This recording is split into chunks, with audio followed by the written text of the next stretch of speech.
जी हाँ, स्वागत है सभी का HL ट्रिकी जीके क्लास में। हम चर्चा करेंगे पाचन तंत्र यानी डाइजेस्टिव सिस्टम से संबंधित महत्वपूर्ण और बेहद उपयोगी प्रश्न जो परीक्षा के लिए बहुत ही महत्वपूर्ण है। इसमें केवल परीक्षा उपयोगी तथ्यों को ध्यान में रखते हुए प्रश्नों को रखा गया है। तो आइए देखते हैं इसमें कौन कौन से महत्वपूर्ण प्रश्न हैं जो आगामी परीक्षाओं के लिए बेहद उपयोगी हैं। शुरू से अंत तक देखिए, काफ़ी चीज़ें आपको समझ में आएंगी। पहला प्रश्न देखिए, आप भी गैस करते रहिए। मनुष्य में भोजन का पाचन कहाँ से प्रारंभ होता है? यह है पहला प्रश्न। उत्तर: मनुष्य में भोजन का पाचन मुख से प्रारंभ होता है। प्रश्न नंबर 2, आमाशय में भोजन कितने समय तक रहता है?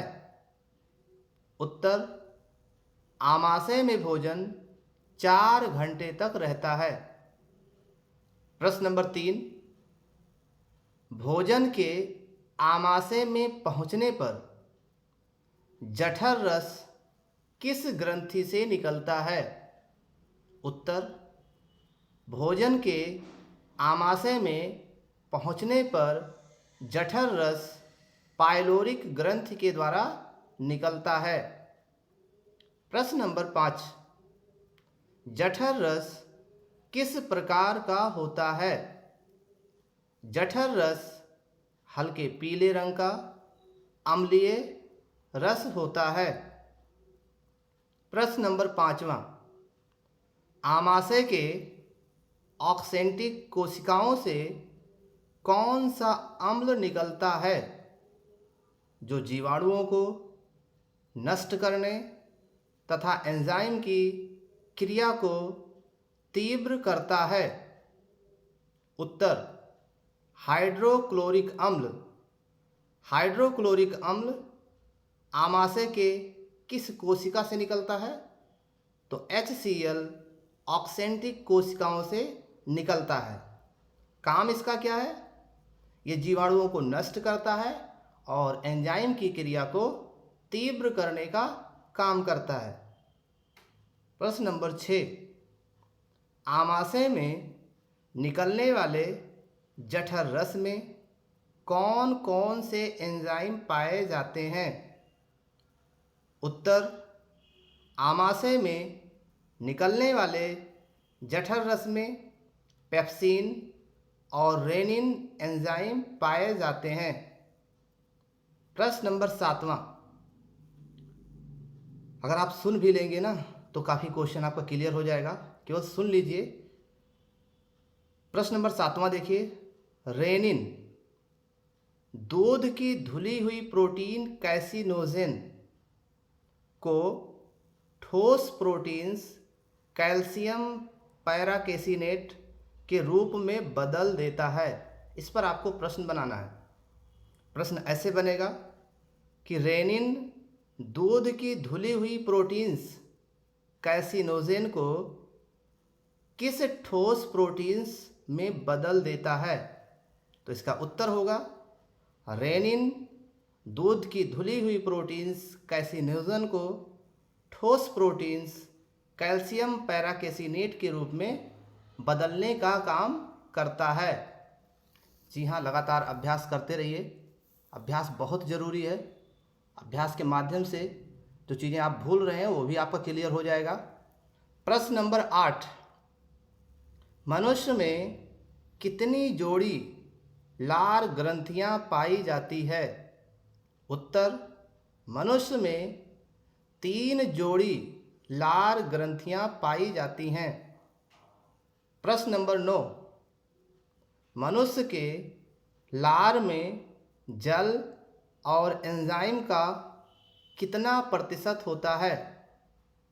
उत्तर: मनुष्य के लार में जल की मात्रा 99% और एंजाइम की मात्रा 1% होती है। प्रश्न नंबर 10, आप लोग गेस कर पा रहे हैं, काफ़ी प्रश्न आपका सही जा रहा है। आपकी बुद्धिमत्ता में कोई कमी नहीं है। फिर भी अभ्यास बहुत ज़रूरी है। प्रश्न नंबर 10 देखिए, लार में मुख्य रूप से कितने प्रकार के एंजाइम पाए जाते हैं? उत्तर आपका भी आना चाहिए। लार में मुख्य रूप से टाइलिन, लाइसोजाइम, एंजाइम पाए जाते हैं। प्रश्न नंबर 11 बहुत ही महत्वपूर्ण, जब भोजन पक्वाशय यानी कि डिओडिनम में पहुंचता है तो सर्वप्रथम यकृत से कौन सा रस आकर भोजन में मिलता है? इसका उत्तर होगा पित्त रस। प्रश्न नंबर 12, पित्त रस का कार्य बताइए। उत्तर, पित्त रस का कार्य है भोजन को अम्लीय से क्षारीय बनाना। प्रश्न नंबर 13, अग्नाशय में कौन कौन से एंजाइम पाए जाते हैं? जी हाँ, बताइए। उत्तर, अग्नाशय में ट्रिप्सिन, एमाइलेज, लाइपेज एंजाइम पाए जाते हैं। प्रश्न नंबर 14, परीक्षा में प्रश्न पूछने का तरीका, शरीर के किस अंग में भोजन के पाचन की क्रिया पूर्ण होती है? उत्तर, शरीर के छोटी आंत में भोजन के पाचन की क्रिया पूर्ण होती है। प्रश्न नंबर 15 केवल सुन लीजिए तो याद हो जाएगा आपको। शरीर के किस अंग में पचे हुए भोजन का अवशोषण होता है यानी कि एब्जॉर्प्शन होता है? उत्तर, छोटी आंत में पचे हुए भोजन का अवशोषण होता है। प्रश्न नंबर 16, छोटी आंत की दीवारों से कौन सा रस निकलता है? छोटी आंत की दीवारों से आंतरिक रस निकलता है।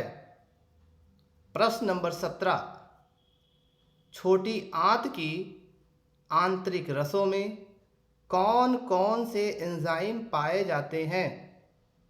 उत्तर, छोटी आंत की आंतरिक रसों में maltase, lactase, sucrase, lipase, erepsin आदि एंजाइम पाए जाते हैं। जी हाँ, बहुत ही महत्वपूर्ण और बेहद उपयोगी प्रश्न, ज़रूर देखिए और समझ में आए तो हमारे चैनल को आप ज़रूर सब्सक्राइब करें ताकि आपको वीडियो नए नए मिलते रहें। प्रश्न नंबर 18 देखिए, एक स्वस्थ मनुष्य में प्रतिदिन कितना लीटर आंतरिक रस स्रावित होता है? उत्तर, 2 लीटर। जी हाँ, आपका उत्तर बिल्कुल सही है।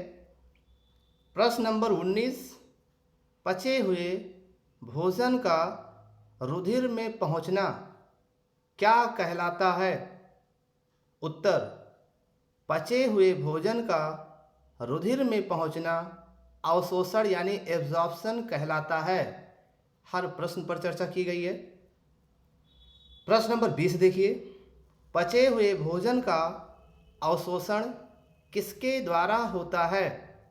उत्तर, पचे हुए भोजन का अवशोषण छोटी आंत की रचना ऊतक के द्वारा होता है।